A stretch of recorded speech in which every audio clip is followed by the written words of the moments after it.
باسم الجمعية الكرة الحديدية بمليتة، باسم الجمعية التنمية بمليتة، وباسم جربة بصفة، باسم تونس بصفة عامة، وباسم جربة بصفة خاصة نرحب بالضيوف لهالحدث التاريخي.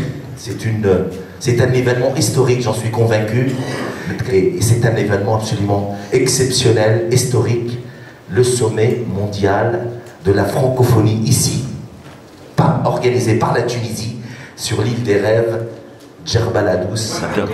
L'événement est mondial, l'événement international, le sommet mondial de la francophonie que organise notre pays, notre belle Tunisie, et surtout sur l'île des Lotophages, mon île natale, Djerba la Douce.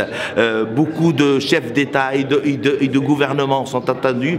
Plus de 92 pays participant à ce sommet mondial de la francophonie. Et aujourd'hui, on a l'honneur et le privilège d'accueillir Madame Diane de Novacelle de Coubertin, qui est quand même descendante de Pierre de Coubertin, qui nous honore de sa présence aux côtés du Comité national olympique tunisien. Elle a été saluée par le président de notre comité national olympique tunisien, c'est Mahrez Boussaïen, en présence de M. Slahdine Boudina, notre directeur général de la communication au sein du CNOT. C'est quelque chose d'absolument exceptionnel, puisque beaucoup d'associations, beaucoup de sociétés civiles a tenu à être présentes à ce sommet mondial de la francophonie.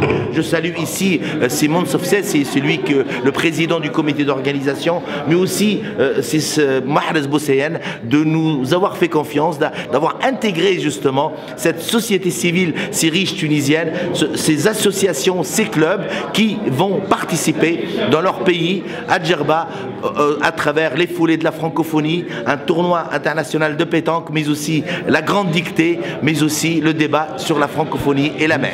Et je suis très heureuse d'être ici pour voir ce bel événement de la francophonie avoir lieu à Djerba.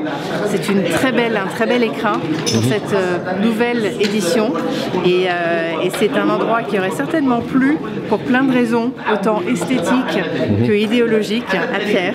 Et c'est une belle opportunité de rencontrer et de découvrir cette île et de pouvoir voir comment cet événement va se dérouler ici. Je suis sûre que c'est le début de beaucoup de belles choses. L'ambiance au Djerba, très joyeuse, tellement accueillante, avec ce soleil magnifique et avec une belle ouverture, une belle amitié et un très joli accueil surtout. Nous sommes très heureux d'être partenaires de l'association Carthage de Azzedine Ben Yagoub et à toutes les associations partenaires pour l'organisation de ces manifestations sportives et culturelles en marge du sommet de la francophonie. La conférence de presse a pu passer en revue le programme détaillé, à savoir les foulées de la francophonie qui vont être organisées vendredi.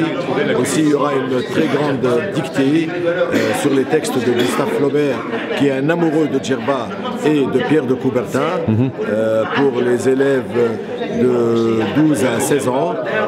Ensuite, il y a une table ronde sur la francophonie et la mer, et le tout sera clôturé dimanche par un grand tournoi de pétanque, et vous connaissez l'importance de la pétanque en Tunisie.